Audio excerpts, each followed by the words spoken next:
13h à la mairie de Treichville, la commune Nzassa. L'équipe de l'INS, l'Institut national de la statistique, est présente pour prévenir les premiers responsables de la commune du démarrage effectif de l'opération de recensement de la population et de l'habitat. Comme l'a annoncé Madame le ministre depuis longtemps et le Premier ministre aussi, le recensement a effectivement commencé aujourd'hui. C'est une opération de développement qui vise à collecter des informations, à mettre à la disposition du gouvernement pour assurer le bien-être de la population. On connaît l'importance du recensement général pour le développement d'un pays. Et c'est une très bonne chose. Et nous attendons ce genre d'action. C'est venu, Dieu merci, et nous souhaitons que tout se passe bien. Cap sur la commune de Makuri au village d'Anoumambo. Après des explications des agents recenseurs, les habitants de cette cour appréhendent positivement cette initiative. Le processus est très simple. Quand nous rentrons dans le cours, nous saluons, nous présentons l'objectif du recensement. Ensuite, nous commençons la numérotation dès que les gens sont prêts. La numérotation est constituée de l'initiale du recensement et de l'année. Ensuite, on a le numéro de l'îlot. Ensuite, on a le numéro du bâtiment. On a le numéro du logement et on a le numéro du ménage. Et quand on finit, on leur dit que cette première phase-là, c'est juste la phase de la numérotation. Et après ça, nous allons passer maintenant pour l'interview proprement dit dans les ménages. Et ça va se faire à partir du mercredi. Moi, c'est bien. Moi, je trouve ça normal. Je trouve ça normal que l'État s'occupe de savoir ce que, combien on est dans la maison, combien, je ne sais pas. En tout cas, c'est bon. J'ai aimé. Ils ont dit prochainement, ils vont revenir nous poser les questions, tout ça. Ok, j'ai dit, ok, il n'y a pas de souci. Nous sommes là pour ça. Le recensement de la population et de l'habitat ne concerne que les personnes vivant sur le territoire ivoirien de façon permanente ou sous une durée de 6 mois, qu'ils soient de nationalité ivoirienne ou non. Justement, comment les populations perçoivent cette opération? Oui, je pense que c'est une bonne chose parce qu'au fur et à mesure, la population augmente. Donc il faudra faire cela en vue de vraiment aider les citoyens, les élèves et autres. Voilà, parce qu'en faisant ça, on peut créer, c'est à la suite de cela qu'on peut créer les nouvelles écoles et autres. Je pense que le recensement qui va se faire dans les jours à venir est une très bonne chose parce que ça va nous permettre de contrôler la population et savoir comment gérer la création de nouvelles écoles et instituts. Après le dernier recensement de 2014, le pays comptait environ 25 millions d'habitants. Cet autre recensement dirigé par le ministère du Plan et du Développement compte mettre les bouchées doubles pour réussir cette opération qui prendra fin le 28 novembre prochain par le déploiement des équipes compétentes sur tout le territoire ivoirien.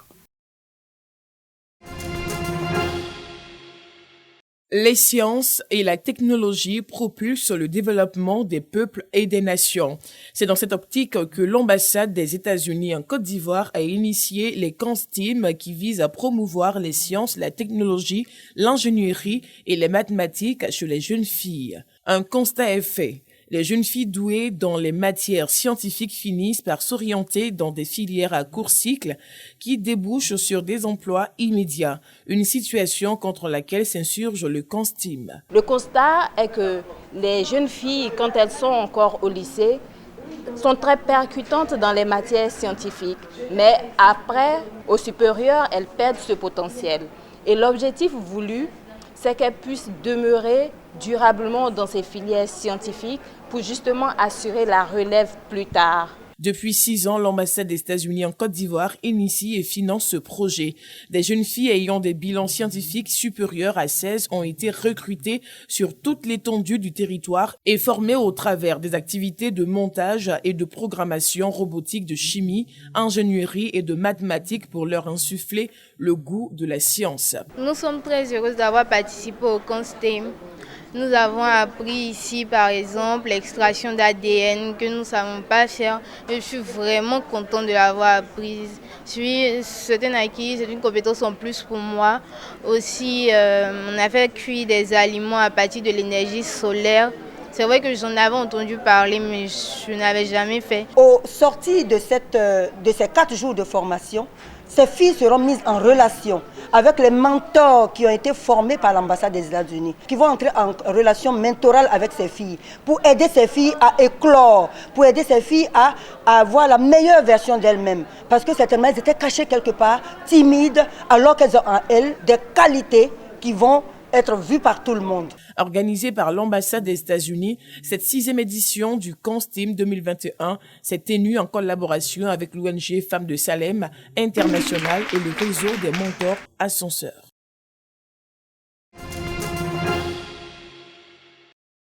Accéder à des points d'eau et chercher de meilleurs pâturages pour optimiser la productivité du troupeau pousse de façon permanente les éleveurs à la mobilité.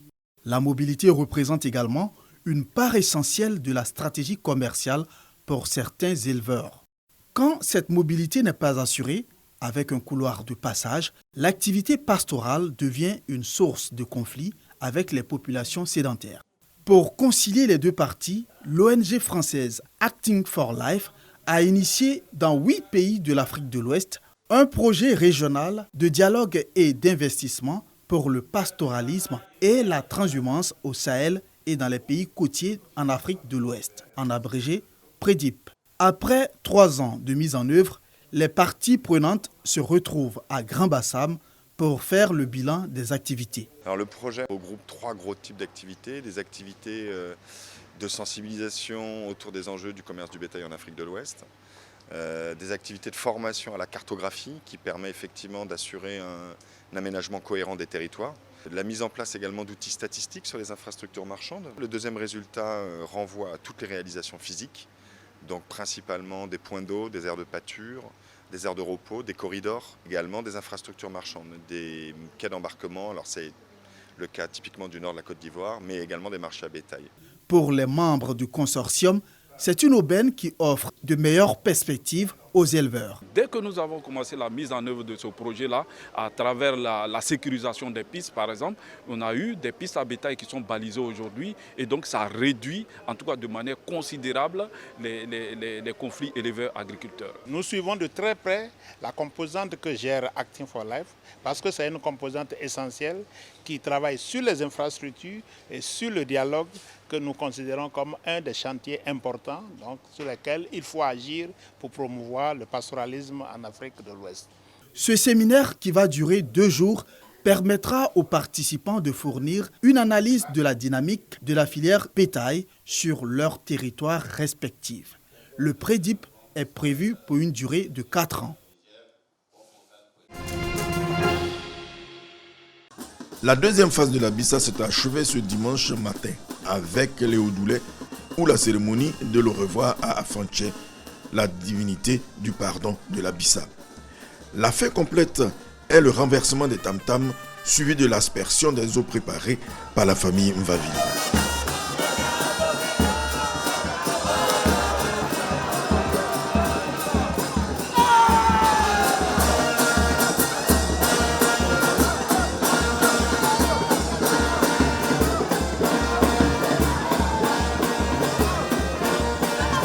Bain de purification du roi ou la cérémonie du Bwakezo, une autre étape aussi attrayante et importante.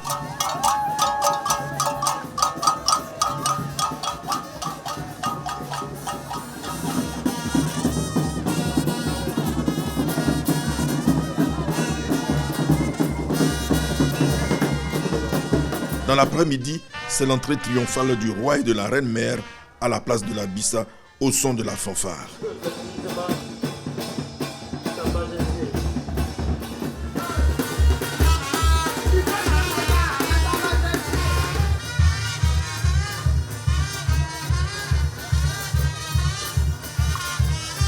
Mot du président du comité d'organisation et présentation des vœux au roi par les chefs de famille, les jeunes, les femmes et les chefs traditionnels. Autre temps fort, le message de nouvel an du roi. Les tam-tams seront relevés et remis à la famille Mvavili, dépositaire de la Bissa en attendant 2022.